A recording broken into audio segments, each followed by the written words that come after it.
We are a process and a result of the universe. We are it and it is us, indicating that it has a mind, or quite literally is a brain, whose flesh has membranes, layers separate from one another. Each membrane dreams its own reality. Seems obvious considering there is an entire reality below ours that we cannot enter or even understand, but we call it the quantum realm. And make no mistake, it plays by different rules. So logically, there must be another one above ours. Frankly, it would be weirder if there wasn't. The world above ours would be as alien to us as the quantum is. But the frightening part is that it would be able to look into our layer of reality like we do the quantum.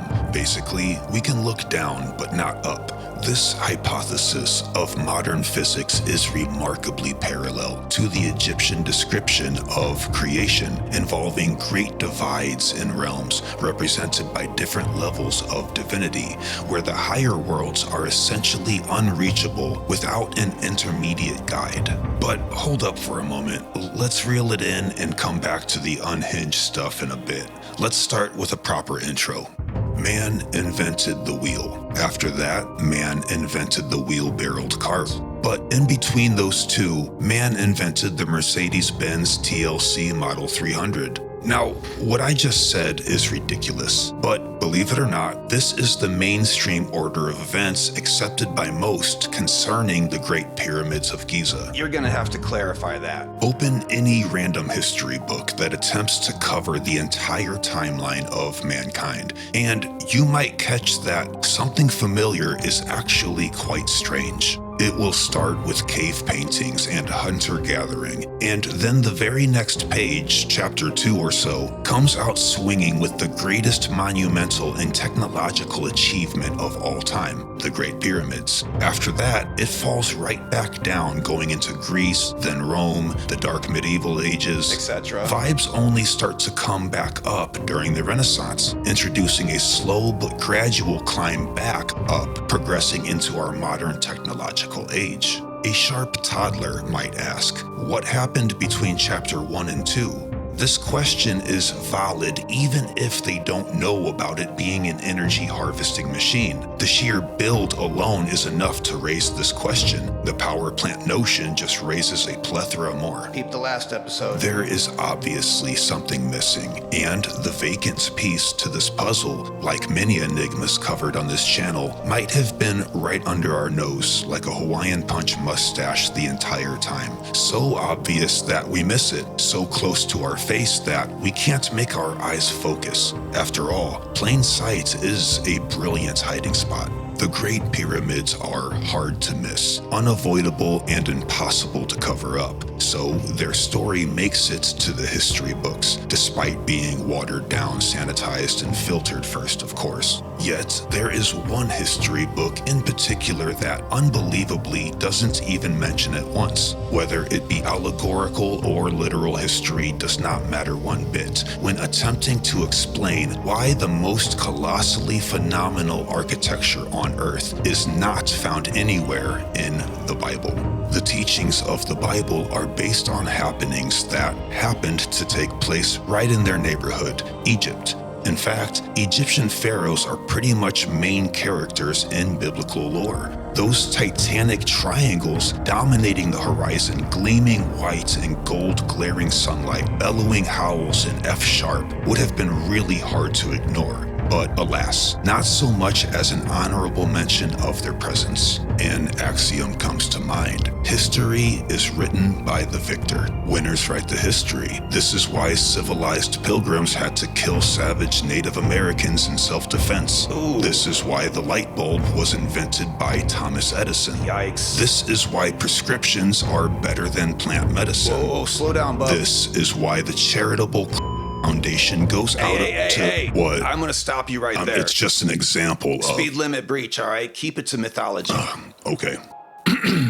Words written by the winners works to obscure our past and thus mold our mindset today, making it curious as to why biblical pharaohs were depicted as villains, and the pyramids they inherited from still unknown builders are just left out or taken out or pulled. If you are familiar with the Council of Nicaea, you'll know that many biblical edits have taken place over the centuries, most of which occurred as mere mistranslations, but many others the result of corruption. If knowledge is power, the hoarding hand of man will hide intel without hesitation. It is now impossible to witness the original codices without a Vatican heist. Hey, speed limit. We are again facing a major chasm that gaps us from the truth of who we are. It's not just the Bible. Specious Egyptologists have been lining their pockets with lies since the 19th century, damn near yesterday, courtesy of European trespassers. But if pharaohs didn't build the pyramids, and frankly never claimed to, then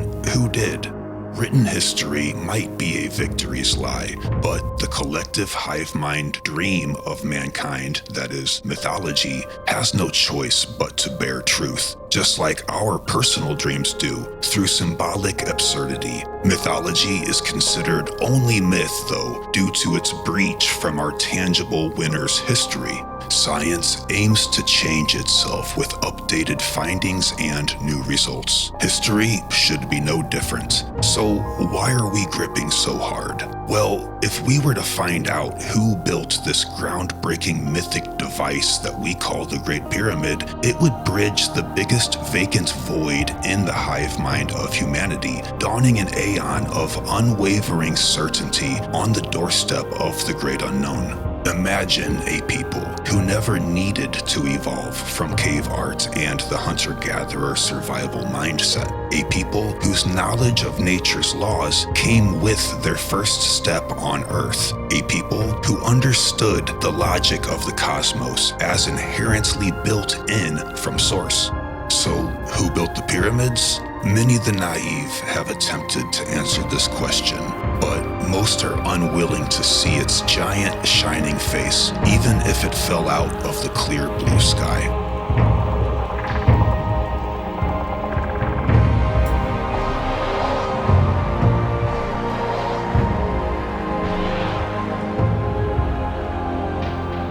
Perhaps you have seen this beast, or at least heard of the liger.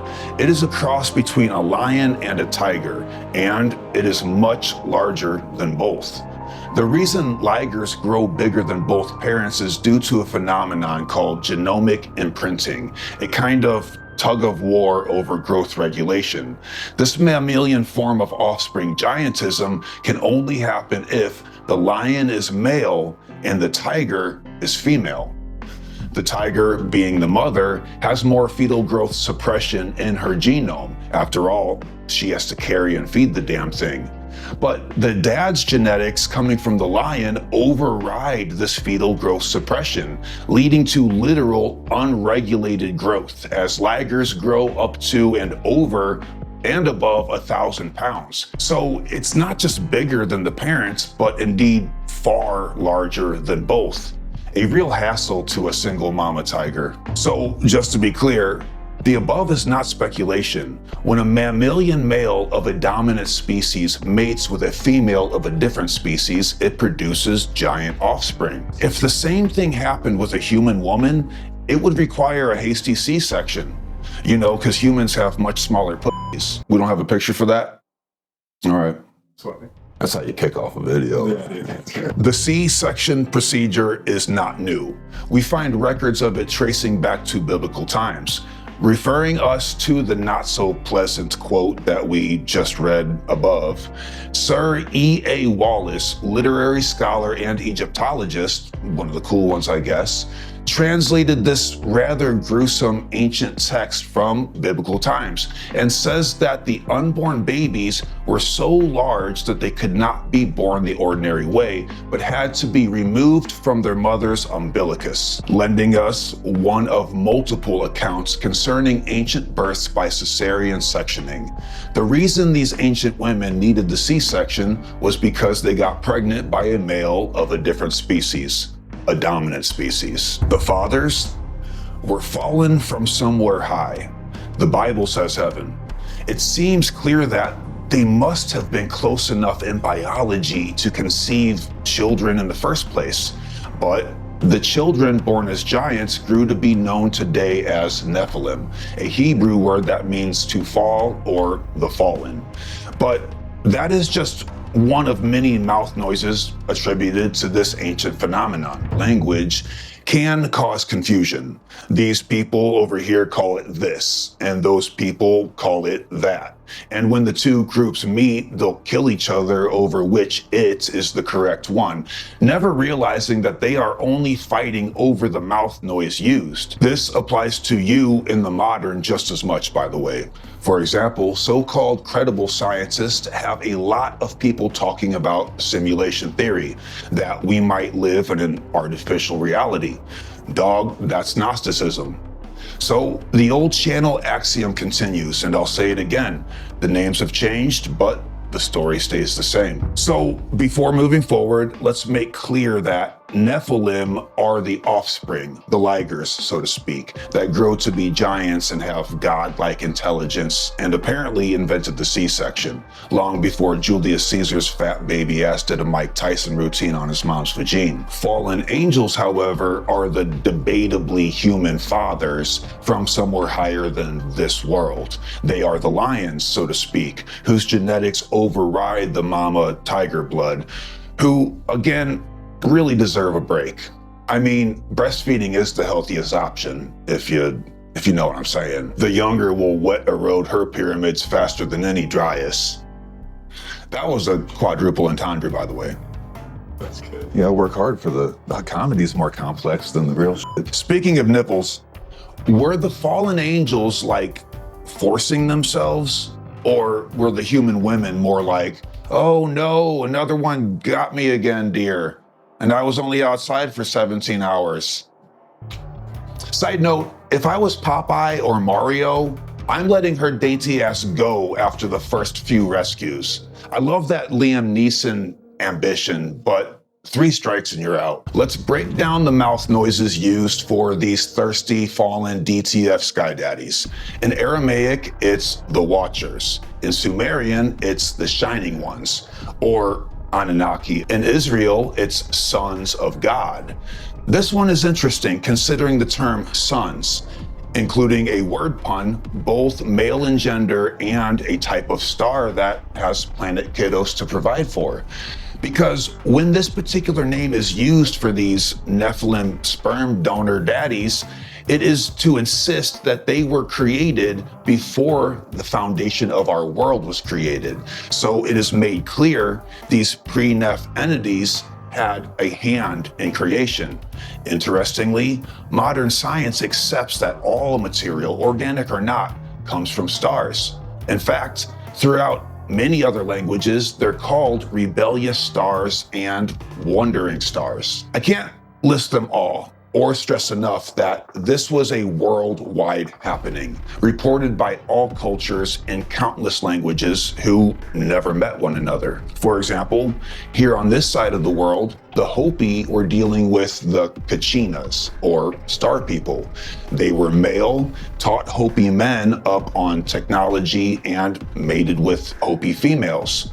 Not really a fair trade-off, but the children from this unholy cuck nightmare were born with superior knowledge, size, and incredible strength. For this, they were considered semi-divine. The same goes for other native cultures like the Cherokee and Zuni peoples, who encountered celestial beings that mated with the women and yielded giant offspring imbued with incredible knowledge and enormous power. This same story under different names, is also shared in Greek myth.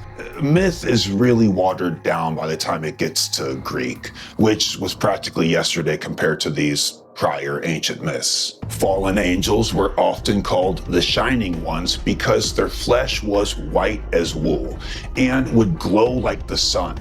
It was also said that their eyes would burn like the sun. Could this be just the reaction of olive-skinned Hebrews to seeing a new people beyond the pale for the first time? Or is there another reason for this odd description? It is interesting that Native Americans, both North and South, called them star people. The same home-based real estate was listed in the East. In fact, Enoch, the oldest OG on the biblical block. I love alliteration, but it's just really hard to do. Boy, what are you doing? Stairs are noisy. All right, you're in the video now. Yep. All right. It is interesting that Native Americans, both North and South, called them star people. The same home-based real estate was listed in the East. In fact, Enoch, the oldest OG on the biblical block, wrote them as literal stars.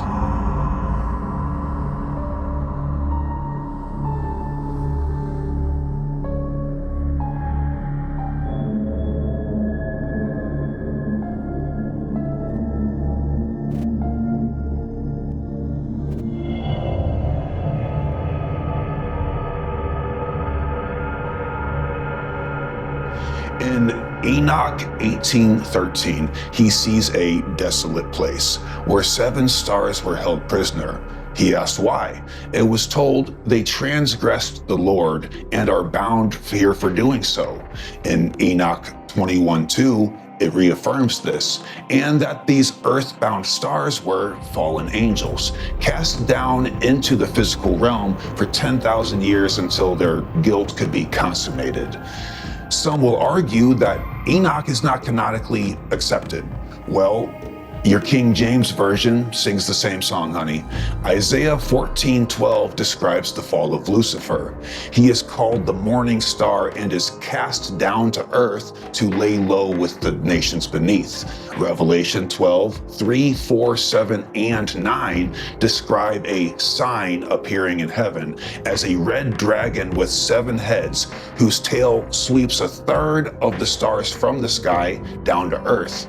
It signifies a war in heaven happening as the primary cause of fallen angels coming to earth. Knowing true the axiom that victors write the history, I would like to temporarily ignore the portrayal of these angels as evil.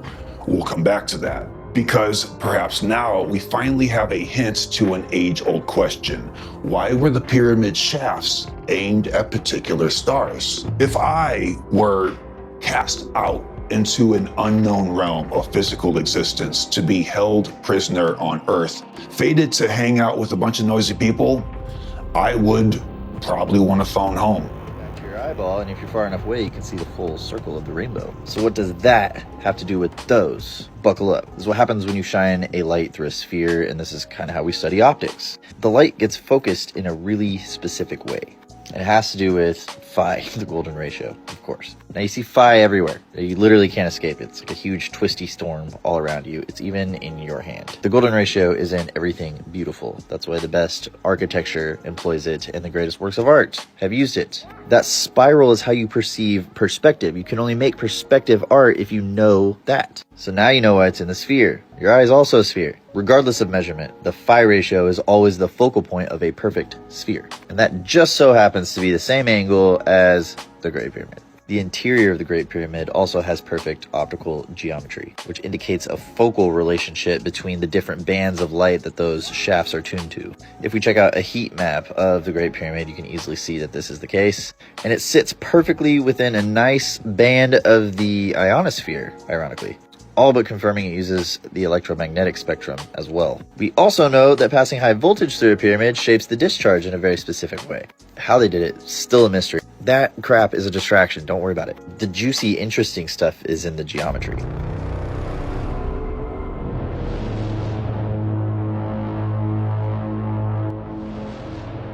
Want to show you this? That's rad, dude. What did you find outside? Yep. Is that snakeskin? Yep. That's crazy because we talk about Nephilim having scales here in a minute. We'll get there. Now, more than ever, the traditional birth date of the Great Pyramids, 4,500 years back, has all but been thrown out. And we finally have some solid ground for speculation. With the younger Dryas hypothesis steadily gaining traction into the realm of fact, we can link the pyramid back to at least that age of 12 to 13,000 years ago, based on geological study like water erosion. And when I say at least, I mean just that.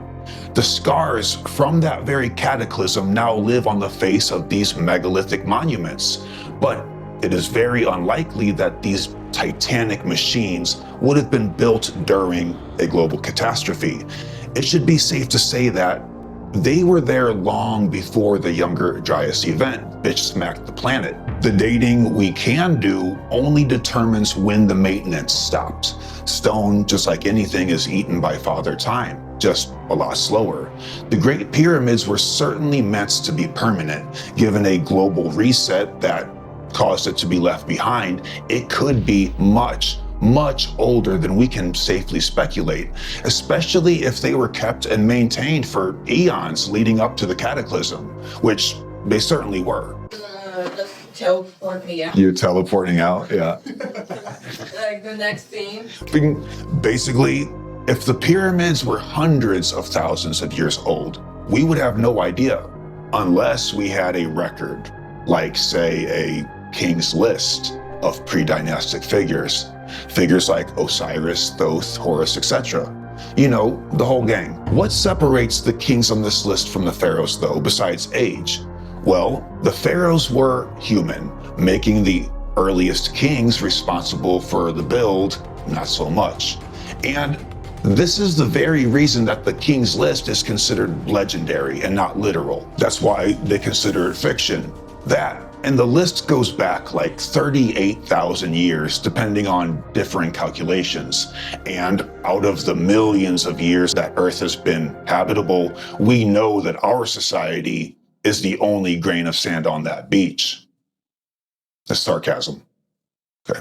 These kingly super beings were called Neter and associated with the stars in a literal way, making it quite suiting that the shafts leading in and out of the Great Pyramids were aimed at particular stars. But hold that thought. Lining up these monuments with celestial bodies indicates extremely advanced work and calculated knowledge of the cosmos. So Egyptologists will say it was an accident due to extraordinary coincidence. Sure, I don't think so, but sure. However, laying way outside the realm of speculative happen chance are things that we can hold in our hand and view under a microscope. We are lucky these days to be able to study things with technology that Egyptologists never had, or could have even dreamed of, much less predicted would emerge, because the technology we have today is an even younger, cut and dry cataclysm to their, frankly, made-up explanations. Egypt is riddled with enigmatic sites that defy logic. You remember the Osirian temple from our episode Wall of Water? Oh, you don't? Okay. Well, go ahead and watch that one now and come back whenever you're done. I'll wait. Really? No? You're just gonna raw dog it into the next segment? All right, fine. Very few people are aware of Saqqara, the site that led to the famous one-liner from our grandpa Christopher Dunn, who asked, "Where are the machines?" Meaning, of course, what tools did they use? There are huge boxes, 13 by 7 feet, that are cut from singular granite stones and polished to a glossy finish. The corners are at sharp right angles in a way that chisels cannot reach, much less a polishing tool fit. When Dunn sent measured dimensions, all those people having fun out there, ruining my existential crisis. When Dunn sent the measured dimensions to multiple contractors to have similar models made, they all said, nope. And that was no matter the price tag. One company, however, offered to fasten individual marble slabs together, basically assembling the 5 sides. This was a no-go, as there would be seams. So, like the Great Pyramid, implausible to even exist in the first place. But this gets a lot weirder. Today, when quartz granite is cut with a blade, drill, diamond, anything, the microscopic particles within do not slice through straight or grind down evenly. The particles that are quartz in particular will remain bulbous, contouring outwardly convex from the rest of the stone. The other microparticles that make up granite, like feldspar, mica, and amphibole, however that's pronounced, will be more affected by the cut, deeper and slightly concave due to being less hard than quartz. These imperfections cannot be seen by the naked eye, but like a few other anomalous stoneworks in Egypt, the surface of the Saqqara boxes are flat. And I don't mean, holding a ruler straight edge up to it and not seeing light through it flat. I mean, the surfaces are 100% microscopically flat, like Rick Sanchez flat. The quartz is not bulbous. Egyptologists could have never foreseen having to cover this up. It's way outside of their field. So old Grandpa Dunn decided to have some fun with his hobby of having contractors make futile attempts at producing these things. The results were more shocking than even the most far-out theorists could have expected. First read this shit, I fucking couldn't sleep for like 3 days or whatever. Like, the fact that the fucking inside the boxes had to be microscopically flat to the Egyptians. Why would you need that? Like, flatter than a fucking mirror? It doesn't make any. The response sent to Dunn by micro-precision gem machinists were clear, aside from the technical details. Let's keep it layman here. Basically, they said to cut quartz granite that flat, they use a sonic tool with a diamond tip.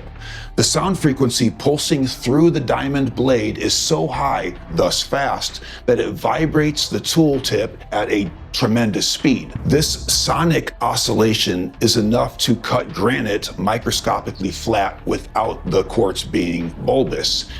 And it can only be done on very small units of stone, like jewelry and microchip components. The contractors were mystified, and they didn't know where this example had come from. They wanted to know more about who had this new cutting-edge technology that could do this on a large scale. The boxes are 13 feet long, one stone, no slabs. When they were told that the example they examined was from ancient Egypt, they flat out thought it was a prank. Finding impossible craftsmanship from any time period is one thing, but this begs the question, what was going on in those boxes that they had to be that flat? Let's hear it from Dunn himself, eh? He kicks it off by entering the room where these boxes are in the first place. There is a drop of several feet from the tunnel passage floor to the crypt floor. Why this was necessary has long been a mystery. Installing the boxes would certainly have been less complicated and difficult if the crypt floor was on the same level as the tunnel floor. It opened a path to providing possible answers to most of the major questions raised, such as, why was extreme precision needed on the inside of the box? Why was this precision not a requirement near the bottom of the box? Why did the lids to the box also need to be precise? Why were the crypt floors lower than the tunnel floor? And why were the boxes placed in a recess in the floor below the crypts? From a manufacturer's perspective, these discoveries essentially prove the existence of a technologically advanced civilization in Egypt's remote past. The question, where are the machines, also presents a bit of a conundrum. On the one hand, we cannot assume that machines used in ancient Egypt would be similar to and work in the same way as our modern machines. I'm not sure if words are sufficient to provide you with the full opening of awareness I experienced when discovering the precision that was crafted into not just the boxes, but also the Khafre pyramid, where upon placing a precision straight edge against the inside surface, I exclaimed, "Space-age precision," a comment for which I have been heavily criticized sometimes and mocked. We'll see who's laughing after we find out that these guys are from Mars, eh? Those who criticize and mock are not seeing what I see.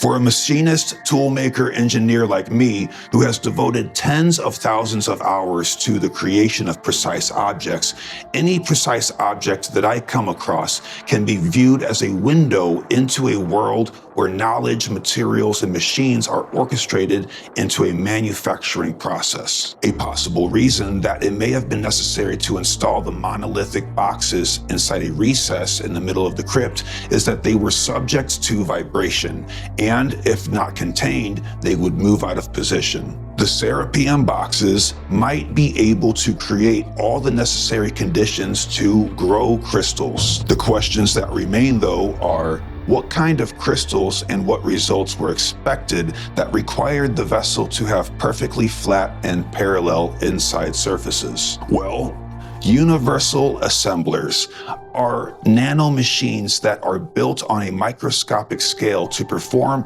an additive manufacturing function that can build complex structures one atom at a time.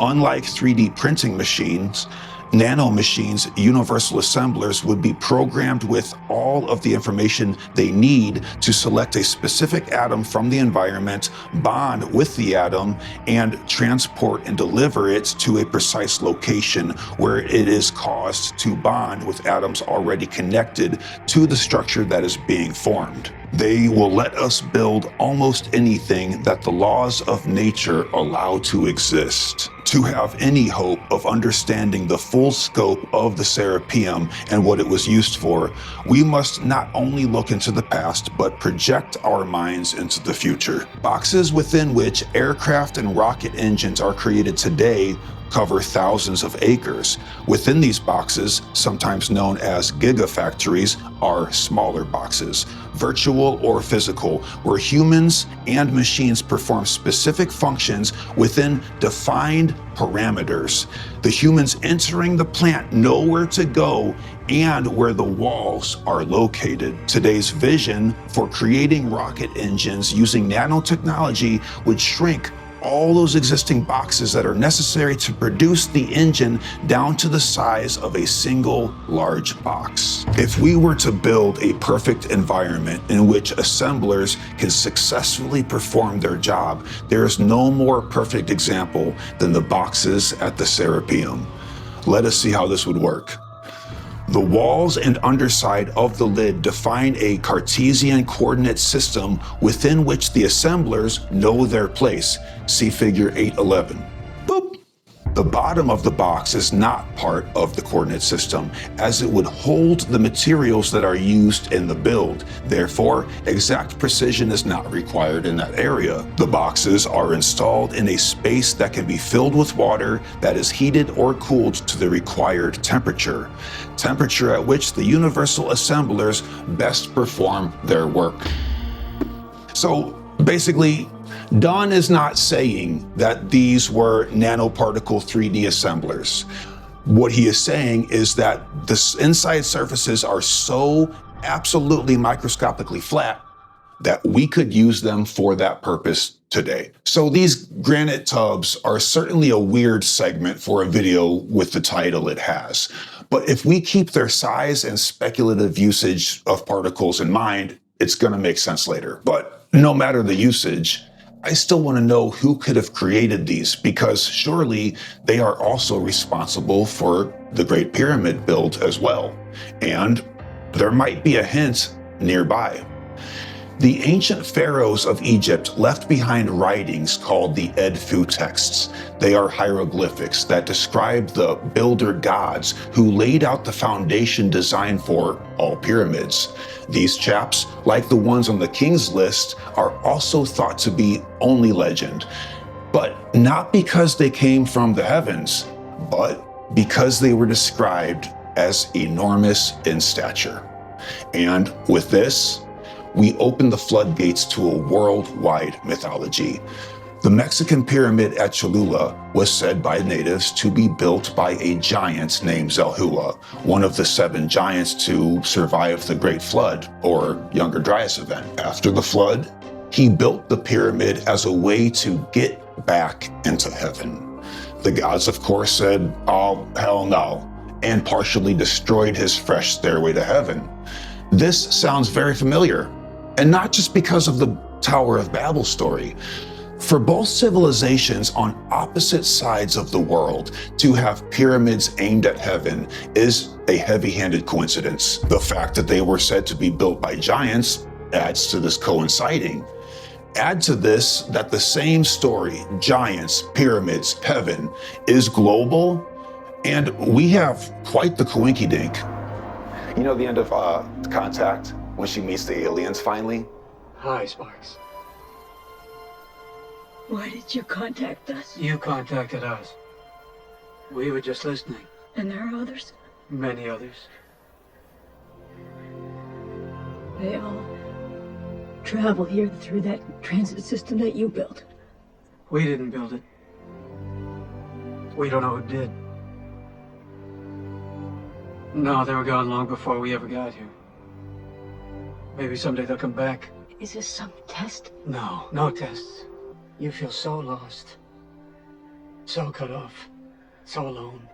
In all our searching, the only thing we've found that makes the emptiness bearable is each other. What happens now? Now, you go home. The biggest and silliest conspiracy about all pyramids is that they were built by aliens. This theory is almost as silly as the mainstream version, that they were built by hand, chisel, and string. However, we have seen that mythology pins the build on giants. None of these answer the question as to why the pyramid shafts point to specific stars. But so-called conspiracy, as it is known, is seen to be foolish. So-called mainstream narratives, as they are known, are built on lies. And so-called mythology, as it is known, exaggerates to drive home a message.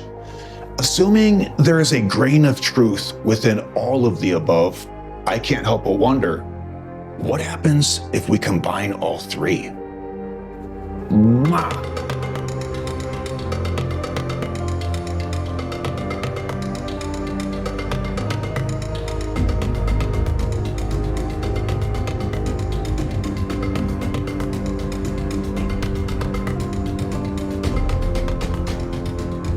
It is well understood today that stars, particularly neutron stars, the ones that shoot electromagnetic laser beams out each end, affect and even shape our genome. And why wouldn't they? Our DNA is the result of their coming forth by day, so to speak. We know this because labs have augmented fruit flies with the same electromagnetic forces that blast from these same stars. The same electromagnetic force that shamans would communicate with inside caves, just like we do today to study neutrinos. The shamans would often draw a bird glyph shooting down this linear beam, a bird glyph that has always represented Cygnus. That's right, our closest neutron star neighbor. And you'll know all about that jazz by watching this episode right here, Cosmic Communion. Easily found in the All Documentaries playlist linked in the description, or libraryoftheuntold.com. It's new. Get on over there.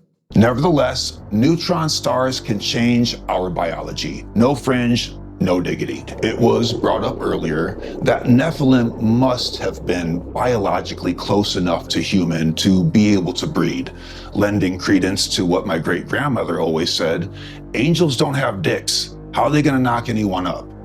Thanks, Mom. Well, the explanation given by theologians is that the fallen angels inhabited human vessels, but specific happenings like that are not mentioned. Throwing a wrench into this notion, both pulling the rug and a support, is Egyptian hybrids. Let's get weird. All right, baby, come on, let's switch. Let's turn the page. Here we go. How do you feel about this? What do you think? That good? All right, you're number one. You're the most important thing here. Don't forget that. Your segment's coming up. I need you in a minute, so just wait. Manethos, whatever. Egyptian historian Manthos has spent a lifetime career chronicling these often unsettling figures that are described as symbolic by modern-day scholars, but described by who were there quite differently. Just to show you real quick, this is what it'll be talking about right here. One example of it. It's very unsettling. Yeah, it's weird. Creepy. Poor little guy. Yeah. And the gods brought forth double-winged human beings, others with 4 wings and 2 faces, and one body with 2 heads, man and woman, male and female within one creature. Other human beings had thighs of goats and horns upon their heads. Others had the feet of horses. Others man-headed bulls and 4-bodied dogs whose tails emerged like fish tails from their backs. Also horses with the heads of dogs. That one's not as weird, horse with the head of a dog. That's just a horse with a small head. And other monsters, such as all kinds of dragon-like beings, all different from one another, whose images they ranged one beside the other in the temple of Belos and preserved. This reminds me of house cats. Stick with me for a minute. I've been wanting to use this next bit for some time now, but just note, the latter part of this next bit will be mostly speculation. Come here. Oh, you traitor. Well known is that about 15 to 30,000 years ago, wolves were brought in to companion us and slowly over the course turned into various different dogs due to specific interbreeding. What is not as known is that cats have a similar story. It is widely believed that our small, indifferent, lovable asshole house cats came from African wildcats being domesticated 9,000 years ago in the Fertile Crescent, Turkey, Iraq, Israel, etc. This mutual relationship may have sprung from farmers hiring big danger mittens to keep the pest population down, but this is still just a theory. Egyptians revered cats as something truly special. Why? How weird is it that big cats have round pupils? Mammals have round pupils. The only mammal with a thin slit pupil is domestic house cats, specifically just like predator reptiles. Perhaps this is why they can see in the dark, just like predator reptiles. Cats hiss when threatened. No other mammals have this vocal warning, but predator reptiles do. Small cats are also solitary by nature unless homed in with another kitty.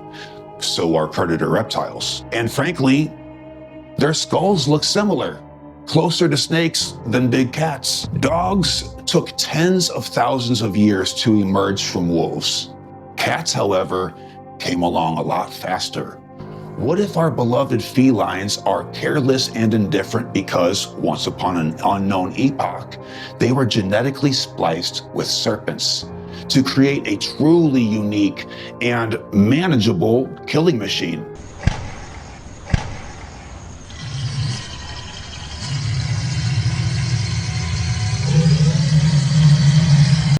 I don't know, but Could this be a modern hint toward these ancient mythical hybrids? I'm just going to say it.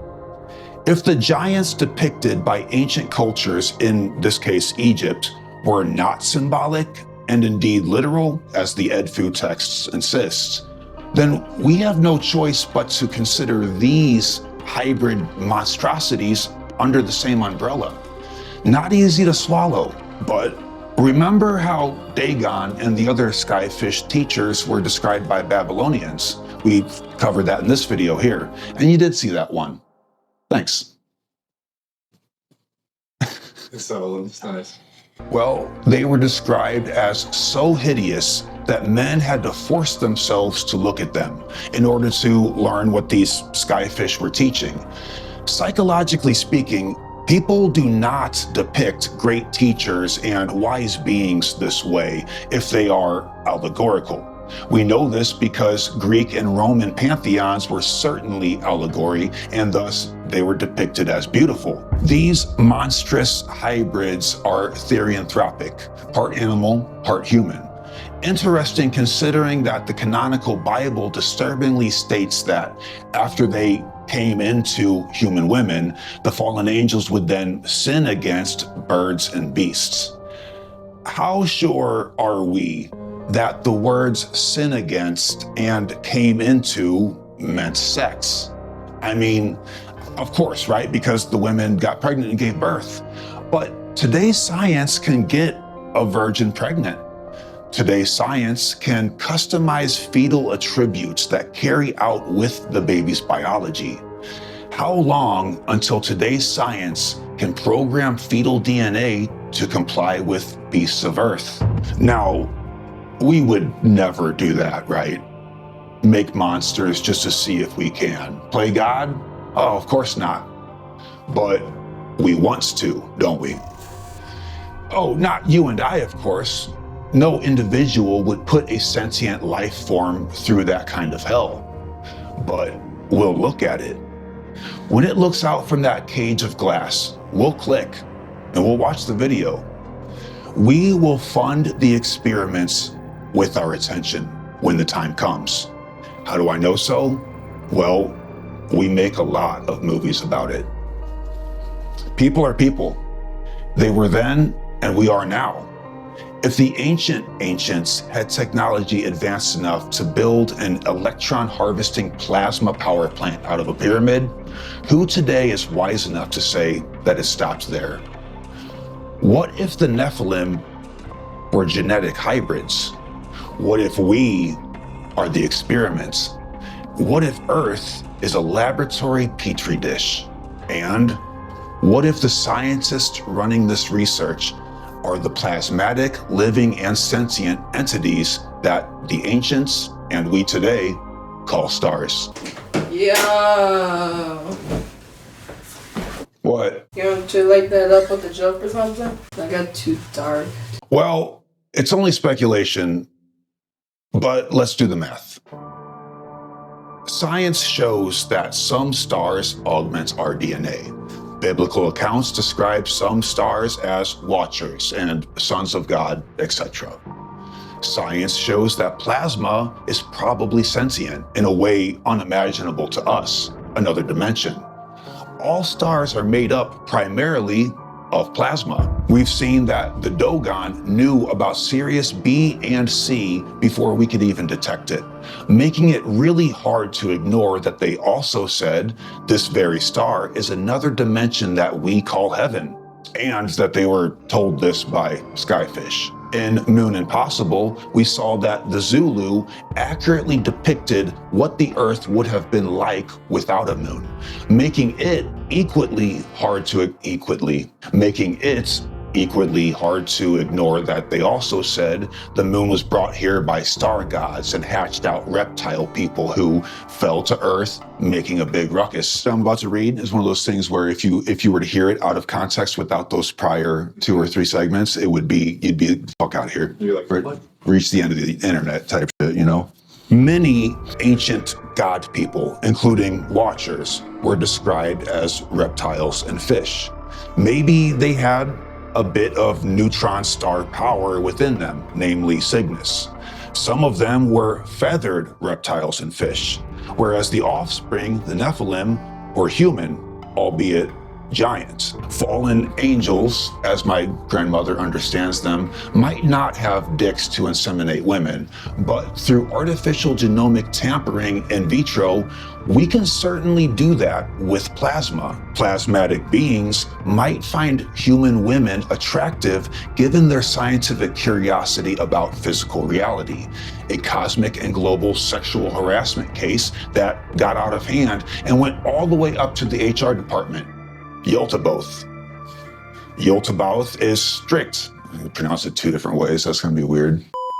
The Demiurgos, Yaldabaoth, is strict and imprisoned these plasmatic stars down here where they were working. Meanwhile, he sees the offspring born to his sons of God were spreading malignantly like a moss across his prized planet of choice, Mother Earth, Gaia, and decided to wash her off with a great flood, our younger Dryas. But the flood didn't work as intended, because despite his claims, Yaldabaoth is not all-powerful. He is a demiurgos, not God. The Nephilim left over are then blamelessly orphaned and stuck here in this mess on Earth, and stuck in giant biological vessels, trapped in the flesh with and fully aware of the divine spark inherited from their fallen star plasma dads. Cosmic intelligence, limited meat suit. They got claustrophobic. They wanted to go home. But Yaldabaoth's creation, the Wheel of Samsara, is a closed system. Killing themselves would only release that spark, the self, out far enough to echo back down and incarnate into another wet electricity vessel with a plasmatic system fits to contain them.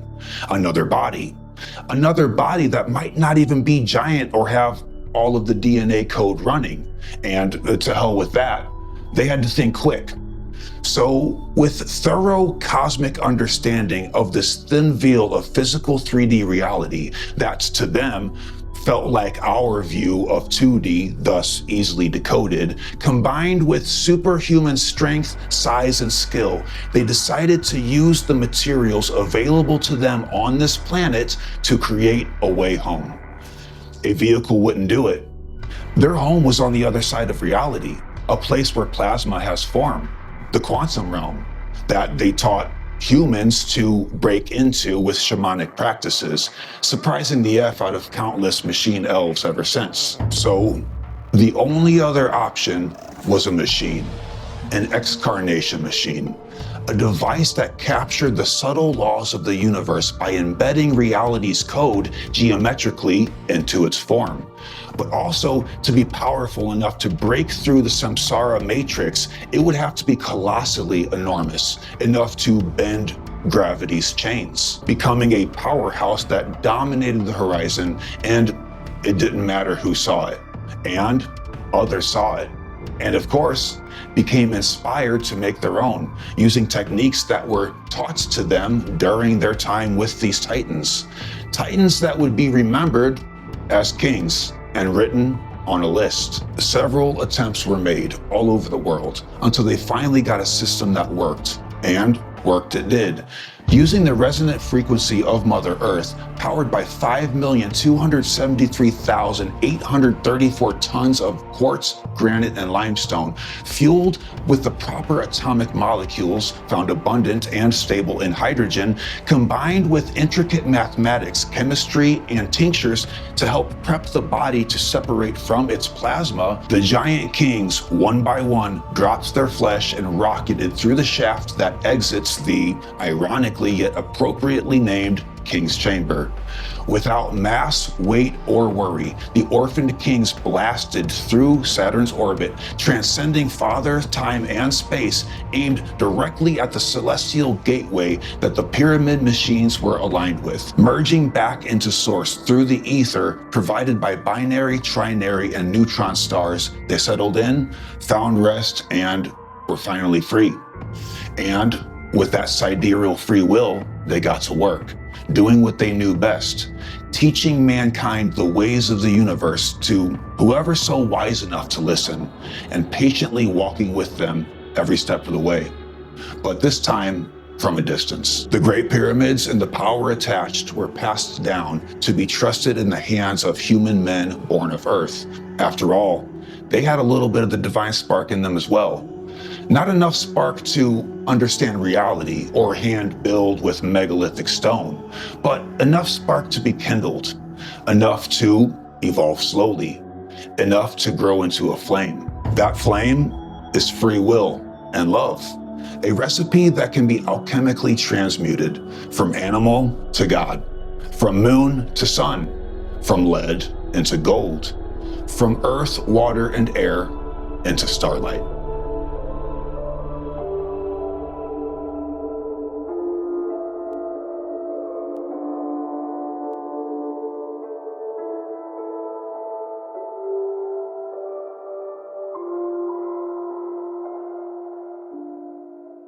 Scientists just discovered there was a mystery population 300,000 years ago that interbred with beings on Earth and gave us 20% of our DNA and heightened our mental function. What do you mean? Well, more specifically, this mystery population interbreeding with the beings on Earth, and then they're not traced anywhere else, creating us.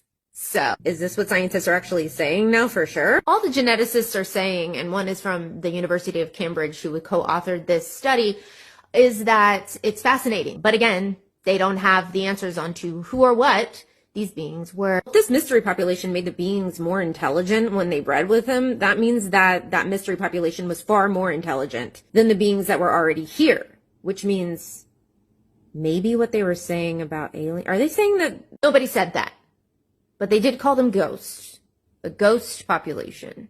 But clearly they had to be alive. They just don't know where they came from or where they went, as they're not documented in any other time. So our last video was based in cold, hard fact with very little speculation. This one was a bit more unhinged. According to Gnostic tradition, the rebellion of the fallen angels, the rebel stars, was an attempt to help mankind escape the reality created by a demiurge, and that their ill-fated depiction in the Bible might be due to winners writing the history. We can't know for sure, but the Book of Enoch contains a huge hint. When Enoch was taken up to the seven heavens, it is clearly depicted that fallen angels looked to him for help. They wanted Enoch, a human person, to set them free. Of course, Enoch was very confused by this, saying that he was like an insect in this world. What could he possibly do? But more importantly, why was this story written at all?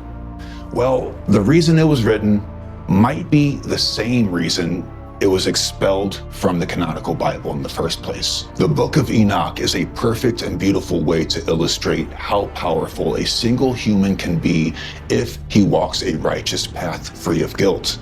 Think about it. Religion, as we have it today, insists that the reason to live righteous and guilt-free is only to someday qualify for forgiveness. But forgiveness from what? Adam and Eve's hunger? According to accepted biblical canon, they were tricked, right? Why punish the people who got punked? There is a hole in this story, a hole that is single-handedly patched up by Enoch. Begging forgiveness is no reason to live guilt-free. Living guilt-free makes you powerful. Living guilt-free lines you up parallel with the code that runs the bigger and larger reality above and beyond this physical reality created by a demiurgos. Living guilt-free lines you up parallel with the code that runs the bigger and larger reality above and beyond this physical reality created by a demiurgos. When we are in tune, like a coupled oscillator with that greater reality, we transcend this one, giving us, well, superpowers. So it's no wonder that the original Gnostics considered themselves true Christians. Not only would this book, Enoch, be removed from the Bible, but way more pertinent would be to remove the unavoidably visible megalithic monument that proves this inner power to exist. You can't hide a bajillion tons of granite dominating the horizon, but you can leave it out of your story.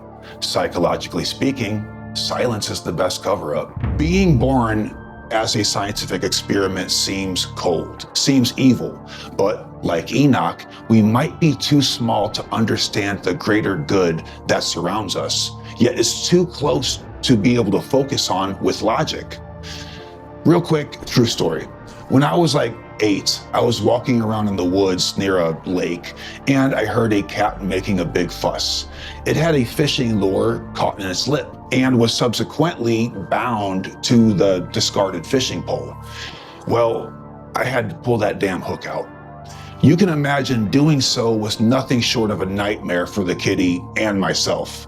I had to constrain its limbs between my knees and pull the hook out slow and at an angle. It thought it was being attacked. Meanwhile, I was being scratched and bitten. The moment was agony for everyone involved, except for the creator of the fishing lure that it was stuck on. But the pain paid off. The cat was freed from the hook and immediately became my best friend. The moment it realized my intent, and it followed me home. When we tamper with lower life forms to enhance the greater good, we might be seen as hairless Lovecraftian cosmic horrors to them because we are just more complex. Our intentions are bigger than an individual microbe used for medicine, for example. The idea of Nephilim as a result of the amalgamation of divine realms and physical reality does more than just explain the pyramids. It explains how human people went from hunter-gatherers and drawing on cave walls for hundreds of years unchanged to creating airplanes and cell phones within a blink of time. But that means something bigger as well, doesn't it? Something that is also overlooked despite being right in our face. It means that the Nephilim are still with us. It means that the orphaned mind of the guiltless fallen is running our psychological hive mind right now. And we remember indirectly only through archetypes and mythology. A mythology that surfaces subconsciously through the art and science that we think is our creation, when we are just vessels housing something much, much bigger. Scripture says that 200 fallen angels fell from heaven and that these angels were stars. Meanwhile, the beginning of our movies, thus our mythology, depicts this very happening right at the start of our films. Instead of a pyramid, we see a mountain. This is easily a dormant archetypal memory surfacing unconsciously. So, like the Anunnaki, these fallen beings were mysteriously not listed with individual names. But perhaps their names look a little something like this.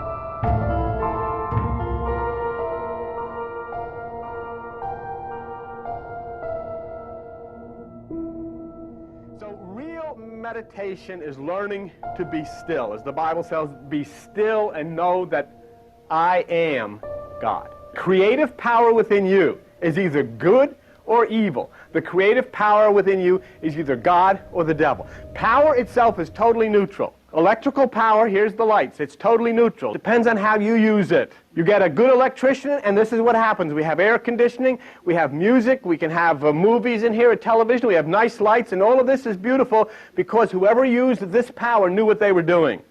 The same power in my hands, and in 10 seconds this place would go up in flames. Because I don't know how to use it.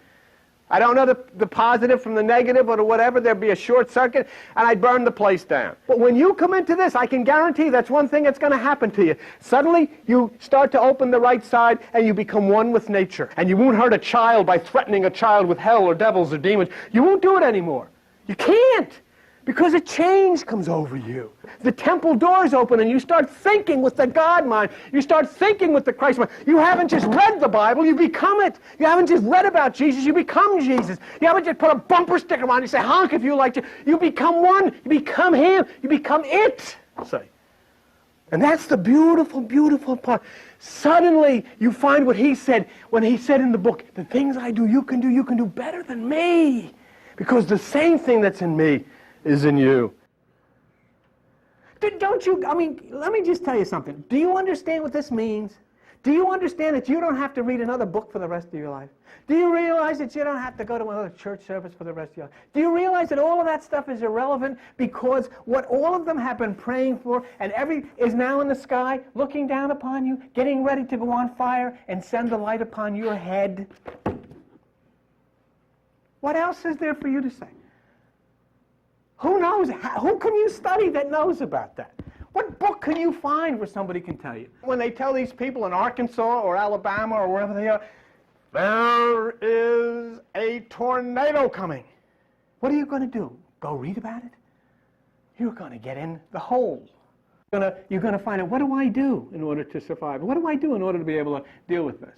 Well, I'm telling you right now that what I have given you, that cosmically, there's a tornado coming. Quick. Not that much hands. Not that much hands. Just look. Look, hands like this. That got dark too quick. Just say that got dark too quick. All right, perfect. Come on, one more. All right. That got dark too quick. That got dark. Hey, do this, and say that got dark quick. That got dark quick. Oh, I have a different one. That got dark quick. All right.